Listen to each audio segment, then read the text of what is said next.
We are at the Revolution Era Farm at the American Revolution Museum in Yorktown. I'm with my friends Julie and Christy. My name's Sarah, and we're going to be bringing you 2 recipes that are derived from enslaved people's foodways.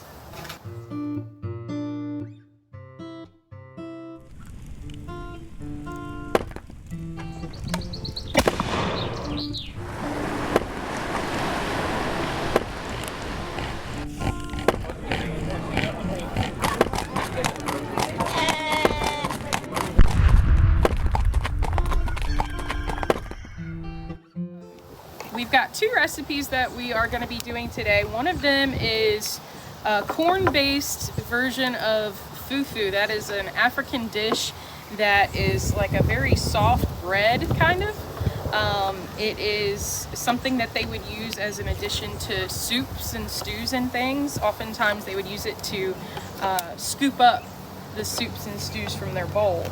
And as enslaved people were being brought over from their homelands to the New World, a lot of their food that they were used to as part of their culture had to change based on what kind of foods that they had access to.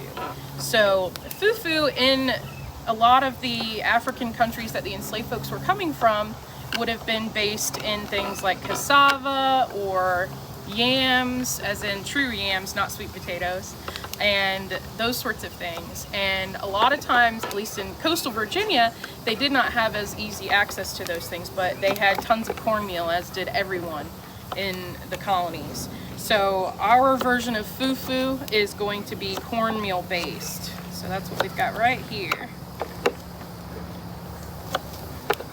So to get that one ready, we are boiling some water over here over the fire, and while that's going on, we're gonna be prepping some of our food for our second dish, and that's okra soup. So our 2 recipes today are kind of derived from several different sources. As enslaved folks, there were some of them knew how to read and write, most of them did not. And so when we're studying their foodways and their cultural heritage, it is oftentimes better for us to go back to their roots, go back to recipes that come directly from West Africa, because there's just not a ton of written resources. And that's, as historians, that's what we love to use, is real written resources from the time period. But if they don't exist, then we have to kind of use our best judgment on knowing what they had in the time period and what they had access to and the culture that these people were coming from. And so one of the resources that we used to find this recipe, both of these recipes, is a woman named Imma. She has a food blog called Immaculate Bites, and she herself was raised in Cameroon.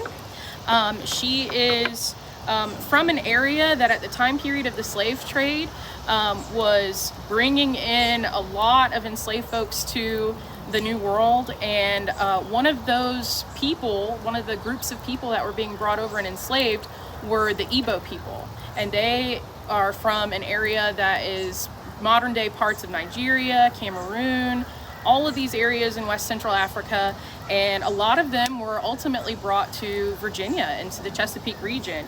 And so I thought it would be appropriate, since it's hard to find a lot of these written recipes, to derive what we're going to be cooking today from the geographic area that the Igbo people would have been coming from.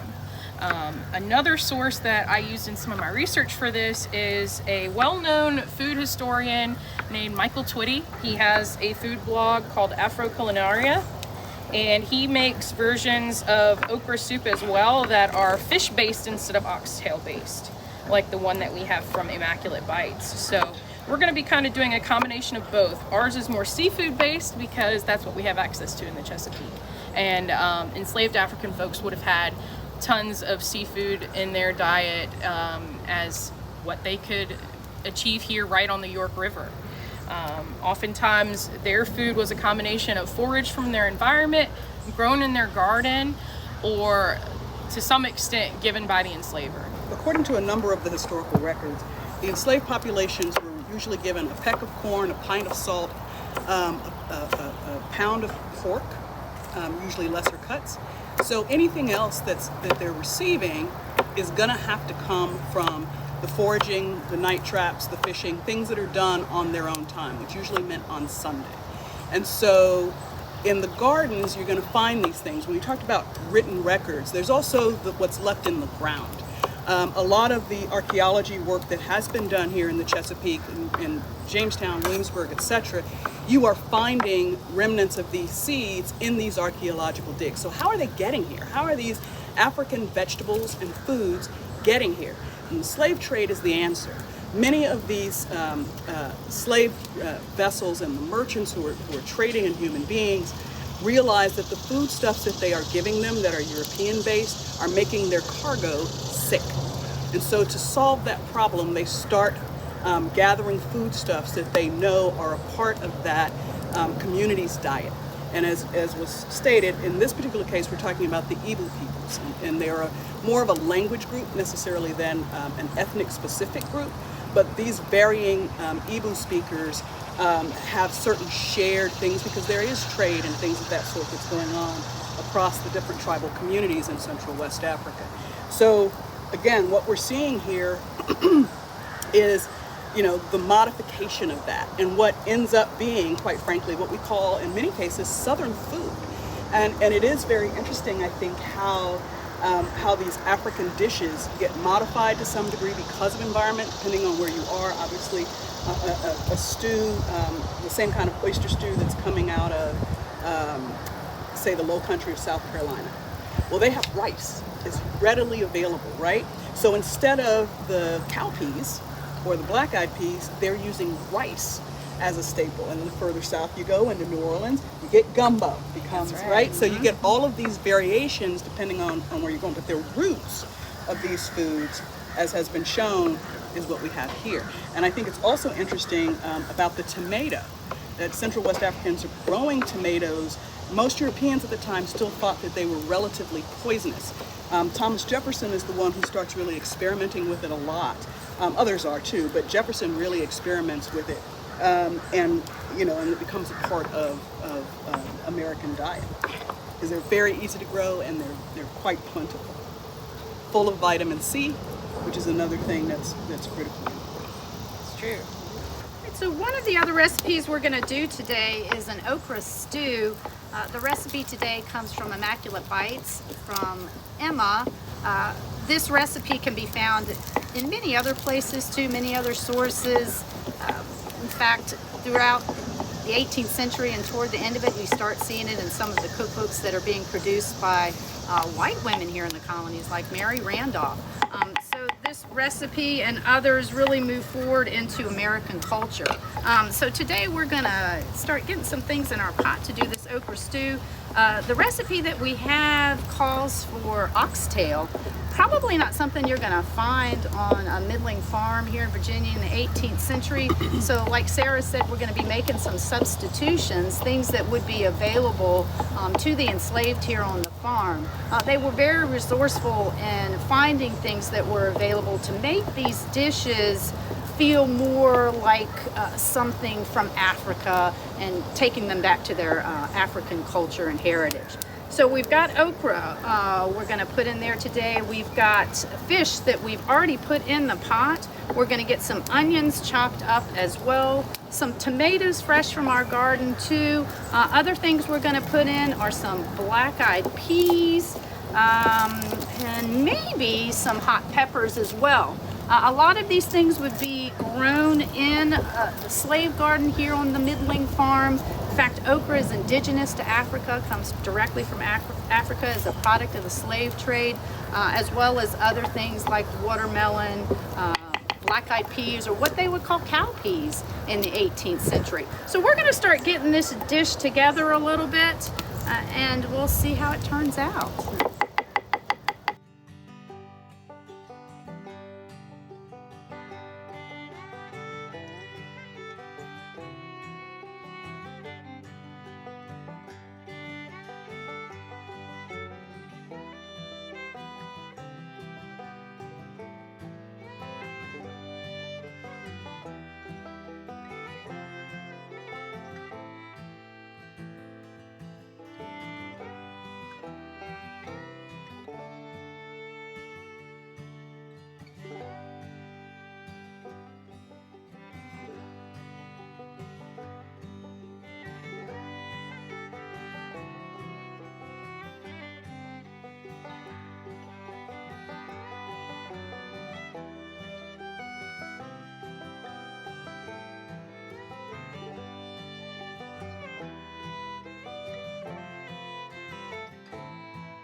Remember, this is going to feed a number of people,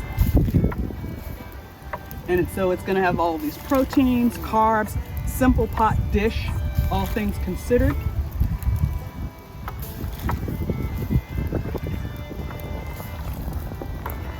And these peas are going to pop up pretty nicely. One of the big differences between food cultures here in America, between the enslaved and the English culture, is the English culture didn't like a lot of spice in their diet. So that is one of the ways for the enslaved people to connect themselves back with their heritage is by using those spices. So hot peppers are being grown in that slave garden as well. Spicing things up a little bit is always a good additive. So we've got some red pepper flakes going in. Got a little bit of smoked paprika. Darling, you can put some more in there. Come on now. My friend. And of course we need salt too. I feel like every dish needs some salt. Keep in mind, salt's an import, which is one of those things that's going to be hard to get during that Revolutionary War for everybody here living in the colonies. However, we do live next to Chesapeake Bay and the ocean, so it's a possibility that we can start drawing some of that salt out of that water to use as well. All right, what do you think, Christy? More? More. Oh, all right. Put some more in there. All right, there we go. There we go. I'm gonna put a little of this, or can you scrape a little of that paprika in there too?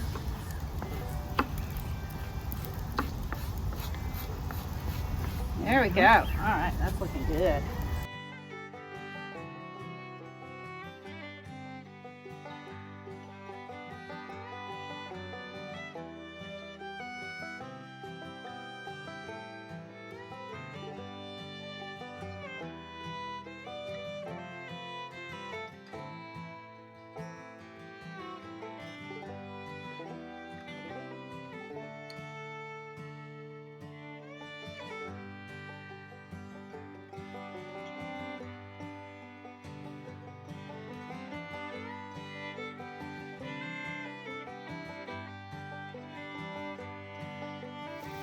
So we've added our okra, tomatoes, and onions to the pot. The last thing I think we're going to add at this point are some pumpkin seeds, or back in the past in Africa they would call them uguzi. We've shelled them and we've ground them up, and we're going to get that in the pot as well. Pumpkins are something that are being grown here on the farm as well, so they would have access to this.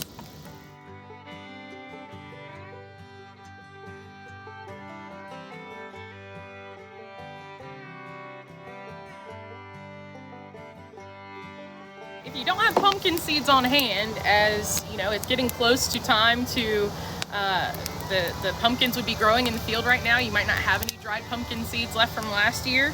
Something that is right now in season, you could go dig it up out of the garden, would be peanuts. And it's kind of similar in texture, if you think about it, to a seed, like a pumpkin seed.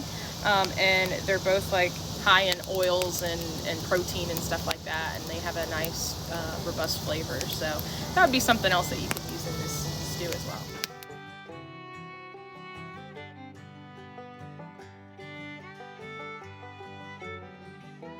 So our okra stew has been cooking for quite a while now, and it's ready, and all that goodness is all through it. So we're going to just take a little bit out. Ooh, it's hot. Come on this side.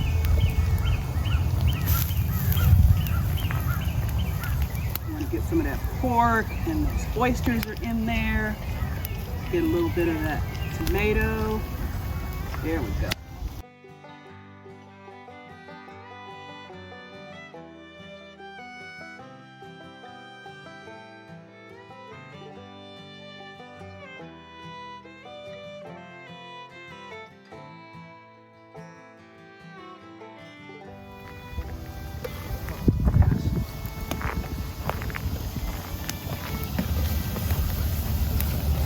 And the good news is, if it starts clumping like it's doing, pull it off.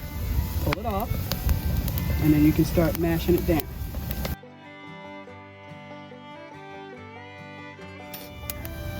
You start So then trying to mash it up. Yep, you just mash it up on the side. And this is why you gotta, just like grits, you gotta Right. Make sure that you're getting it in there.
Trying to Very get some hot. okra on mine. Oh my gosh,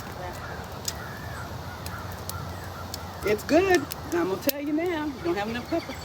I knew she was going to say that. You don't have enough No, peppers. you're right. I can't taste it. You don't have enough peppers in there. I can taste the fish. The fufu is delicious. The stew is delicious. All right, we'd like to thank you for joining us today for our enslaved foodways recipes, okra soup and fufu. And slavery can be a subject that is very difficult for us to talk about today. It's uncomfortable. It's not something that we want to think about all the time. It is a subject that we don't shy away from at our museum because it is an integral part of history. We want to tell everybody's story, the soldiers, the civilians, the free, the enslaved. It's all a part of our American story. And the enslaved foodways are forever entwined in our food heritage of the South. You can't separate the two. And so if you're going to learn about the past, you have to learn about uncomfortable subjects. And it's part of what we do here at the American Revolution Museum and here at our farm. So we'd like to thank you for joining us, and by all means come out and see us in person. We'd like to invite you to subscribe to our channel. If you have ideas for things that you'd like to see in the future, please click like, subscribe, let us know in the comments, and be sure to follow us on our other social media pages on Facebook and Twitter.